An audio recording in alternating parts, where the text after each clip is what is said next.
Hey guys, Jonathan Stewart here for About.com. Let's face it, riding around in limos can be a lot of fun, and most of us don't get the chance to do it every day. They can add a classy touch to almost any occasion, and might be just the right ticket for your prom night.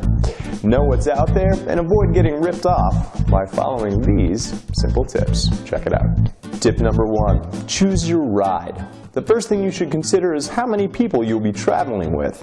Do you want to organize a group of friends or hang solo with your date? Next, consider your style. Are you going for classic chic or big bling? I typically lean toward the romantic black limo, big enough for 6 but cozy for 2. But I've definitely had a blast rocking the 16-passenger Hummer as well. Not often, mind you, they're pretty bad on gas.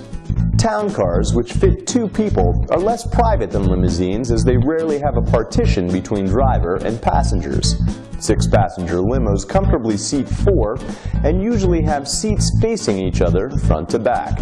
8 to 12-passenger stretch limos usually have long seats facing each other side to side.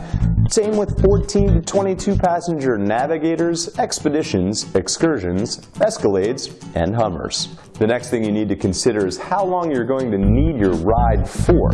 A lot of places have a 4-hour minimum, especially on weekends, and especially if they know it's for prom. Tip number 2, always negotiate. Check out online services like limos.com, but you should also simply flip through your yellow pages and make phone calls too. Be very specific about what you want, get your quotes, and then compare them with all the others. Next, call the place with the lowest rate and ask for a 20% discount from their quote, and use that number as a starting point for all your other calls. So you call up Company B and you say, hey, Company A is going to give me a decked-out 12-pass Navigator for $150 an hour. Can you give it to me for $100? In any event, be sure not to tell them that it's prom, at which point rental companies see dollar signs and your negotiations get instantly tougher. Tip 3, incidentals.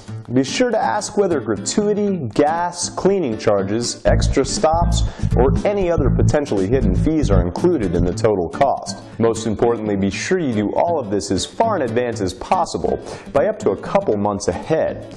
You may think you can score a deal by renting last minute, but on big weekends like prom, depending on the size of the city or town you live in, you're more likely to be riding with Dad. Tip 4, confirmation. Check your reservation the Monday of the week before prom, and be sure to get a cell number where your driver can be reached on the day. Call a few hours before your scheduled pickup just to make sure everything is squared away. Finally, have a blast, and just be careful not to trash the car, or you'll be likely responsible for damages. And cheesy or not, it can be a lot of fun to stick your head out the sunroof if you've got one. Just look out for low-hanging branches and overpasses.